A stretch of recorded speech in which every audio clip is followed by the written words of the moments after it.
Have you ever heard the story of the woman who supposedly tried to kill King Henry VIII? No, I'm not talking about one of his famous wives.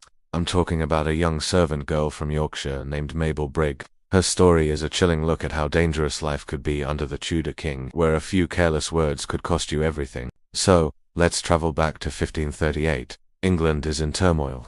Henry has broken with the Catholic Church, declared himself the head of the Church of England, and is busy dissolving the monasteries. This did not go down well, especially in the north. Just a couple of years earlier, a massive rebellion known as the Pilgrimage of Grace had shaken Yorkshire. People were angry, and tensions were incredibly high. This is where our story begins. In the small village of Swine in East Yorkshire, Mabel Brigge was a young woman working as a servant for the Gighill family. Like many, she was probably just trying to get by. One day her former employer, a woman named Agnes Kirkby, asked her for a favor. Agnes gave Mabel a small amount of money and asked her to go to a local wise man, a wizard if you will, to say a special prayer. This prayer was supposed to bring bad luck to the king and the Duke of Norfolk, who had brutally suppressed the Pilgrimage of Grace. Now, whether Mabel knew the full extent of what she was being asked to do is up for debate. Maybe she was naive, maybe she was scared, or maybe she genuinely believed in the cause. Whatever the reason, she agreed. She took the money and delivered the message. This single act would seal her fate. Word got out about this plot, this supposed witchcraft aimed at the king. In Tudor England, treason and witchcraft were the most serious crimes imaginable. Soon Mabel, along with the wise man and Agnes Kirkby, were arrested.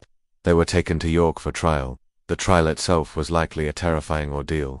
Imagine Mabel, a simple servant girl, standing before powerful men, accused of trying to murder the most powerful man in the land through magical means. The evidence was flimsy, based on hearsay and whispered accusations.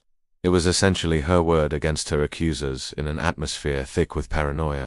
The authorities wanted to make an example of them. They needed to show the people of Yorkshire, who were still resentful after the failed rebellion, but any dissent, even spoken in hushed tones, would be punished severely. Mabel was an easy target, a pawn in a much larger political game. The verdict was swift and brutal. Mabel Brigge was found guilty of treason. Her punishment was to be burned at the stake. In April 1538, in the city of York, Mabel was publicly executed. It was a horrific death, designed to strike fear into the hearts of anyone who might dare to challenge the king's authority. What's so tragic about Mabel's story is how ordinary she was. She wasn't a noblewoman or a political player. She was just a young woman from Yorkshire, caught in the crossfire of religious and political upheaval. Her story reminds us that behind the grand history of kings and queens, there are countless forgotten lives, people whose stories were cut short by the ruthless politics of the time. She was a victim of fear, superstition, and the iron will of a king determined to crush any opposition.